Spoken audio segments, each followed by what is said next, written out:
What's up, YouTube? This is me, Asian Dave, aka Fanatical for Jesus, aka Way, aka David Chu. I'm just coming to you real quick. I want to talk about a story that I came across from Atheism is Unstoppable or AIU. It's a story about a Portland, Oregon police officer who uh, killed a black man. And the reason why I don't think this story is going to get covered on very many news outlets is because the police officer wasn't white. He was Native American. And the reason why this story is so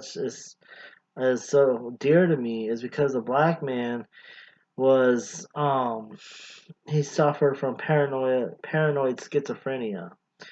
And yeah, so basically what happened was the schizophrenic man, the schizophrenic black man, was from California. He was living with his mom, and he was visiting his cousin in Portland.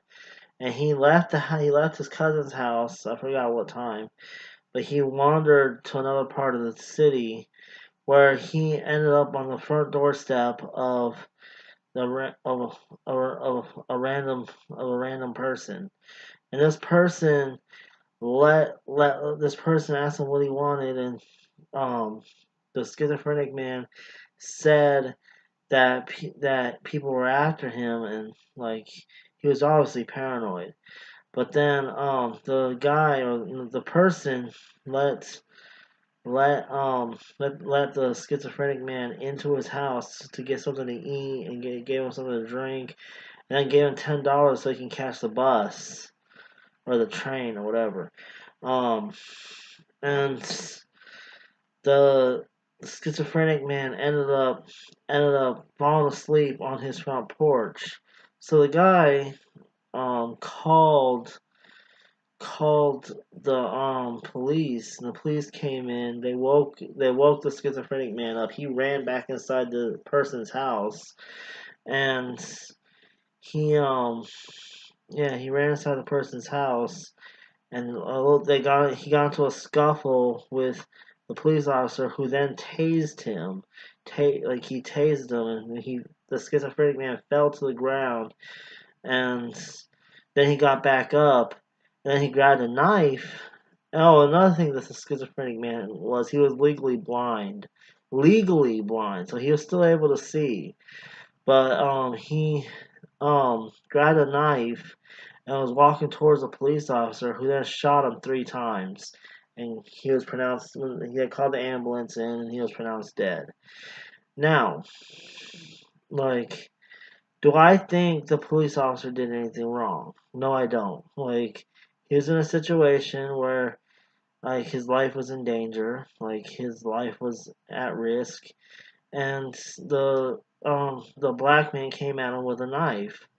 Now, knowing that he's schizophrenic, knowing that he's mentally ill, obviously severely mentally ill, I believe that the police officer should have reacted differently.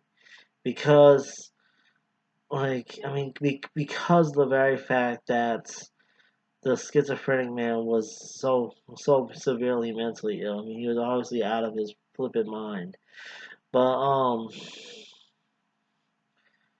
but like the police officer, I don't think the police officer did anything wrong with the way he reacted. Like like the man was coming at him with a knife, like he felt his life was in danger, so he shot him 3 times. I don't think he did anything wrong. But I do believe that he should have reacted differently, knowing that he had mental illness. And like I think that um like I feel bad for the family of this man who was obviously taking care of him. Like I feel bad for his family. Like I think that um obviously his family should have kept a better watch on him, knowing that he's obviously prone to violence. They should have kept a better watch on him. But what I'm afraid of with this story, I'm afraid that people are going to hear this story, and they're going to automatically assume that all people with mental illness are prone to violence and they're dangerous people. We're not dangerous people. Most of us within the mentally ill community, most of us are more of a danger to ourselves than we are to anybody else. So it's a common misunderstanding that people have of mental illness, that they automatically assume if you have mental illness that you're prone to acts of violence against other people. Like, that's not the case. Like, statistically speaking, mentally ill people are more of a danger to themselves than they are to anybody else. Does this mean that all mentally ill people are more of a danger to themselves than others? No, yes, there's exceptions. There are exceptions, but that's what they are. They're the exception, not the norm. Like, there are those few exceptions of mentally ill people who are more of a danger to others than themselves, but they're the exception, not the norm. And that's one thing people need to get through their heads. They need to realize that mentally ill people are not dangerous people for the most part. Like, um, but yeah, this story just really hit home for me. Like, I mean, as you know, um, I have a mom who struggles with paranoid schizophrenia. And I could just imagine how I would feel if my mom went wandering out somewhere one day. And I didn't know where she was at, and she ended up getting into a scuffle with a police officer who then killed her. Like, it would break my heart to find that out. And, like, I think police officers need to have more training on how to deal with people with mental illness. Because let's just face it, police officers don't really have enough training on how to deal with people with mental illness. That's why they're ill-equipped on dealing with people with mental illness. And I think with more training, like with if that police officer that shot that man, if he had more training on how to deal with people with mental illness, he probably would have taken a different route than to resort to shooting him 3 times and killing him. Like, he probably would have took a different route and decided to handle it differently. Like I don't know what he could have possibly done. I'm not judging him. Like, I'm not saying he was wrong for what he did, but I just think that it could have been handled a different way. Like, I know police officers are trained to know how to restrain people. The guy just had a knife in his hand. It's not like he had another gun. He just had a knife in his hand, and like he could have disarmed the man and restrained him, threw him to the ground and restrained him, handcuffed him. Like, I'm not against restraints. Like, sometimes when you deal with someone who's mentally ill, you have to forcibly restrain them to get them to calm down. So that's what he could have done. He could have forcibly restrained the man, took him down to the ground, and then handcuffed his ass. Like, it's just tragic that another mentally ill person had to lose his life because people are ill-equipped in dealing with, like, they're ill-equipped to know how to deal with someone with mental illness. And like, it's just tragic. Like, I feel bad for the family of this man. And like, apparently, like I said, he was legally blind too, and the reason why he was legally blind was because the article said he was shot in the eye or shot in the head with a shotgun. I don't know why they added that part in there. I mean, it seems out of place in the article, but they he was shot in the head with a shotgun, and it made him legally blind. So no, so this man had a lot going on. He was legally blind.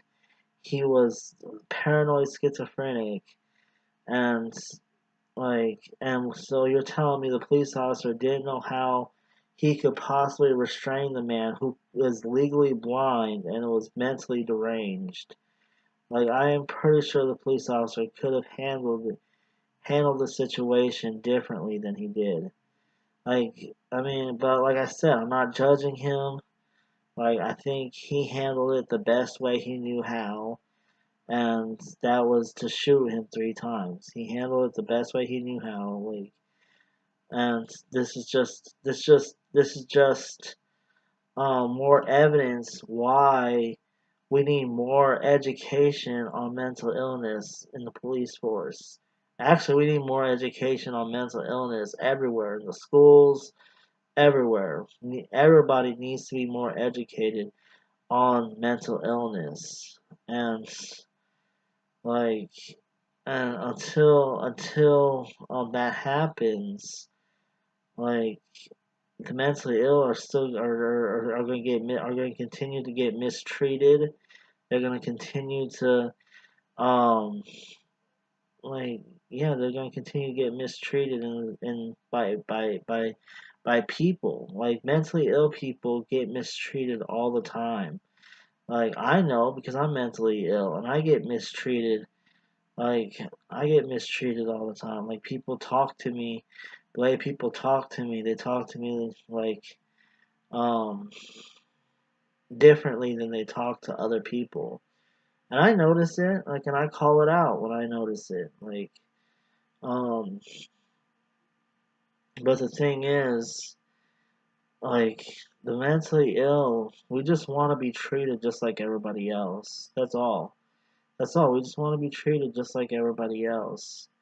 And we're not asking, we're not asking for special treatment.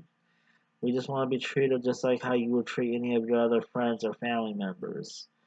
Like, um, but yeah, this story like really hits me home a lot. Like, I feel like there needs to be more education in, especially in the police force, on mental illness. Like, police officers need to be better equipped on how to deal with mental illness, because they never know when they are going into a case. They never know if the person is going to suffer from paranoid schizophrenia or bipolar or PTSD or any amount of mental illnesses that are out there. They never know what they're going to come up against when they go into these scenarios.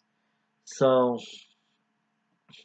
yeah, that's what I think needs to happen. There needs to be more education on mental illness. I think people in general need to educate themselves on mental illness, and like, but I don't think anything bad should happen to the Native American police officer. Like, by the way, I'm pointing out that he's Native American because this is the very reason why the Young Turks and the Advice Show and other news outlets are not going to talk about this story, because it wasn't a white cop that killed a black person. It was another minority that killed a minority, and so they can't race bait this situation. So I'm pointing out that he's a Native American because I want you to realize that this is the exact reason why it's not gonna touch these news outlets. Like, I use the term news outlets very loosely because the Young Turks and the Vice Show are not news; they're propaganda. But anyways, that's for another story for another. That's for another video for another time.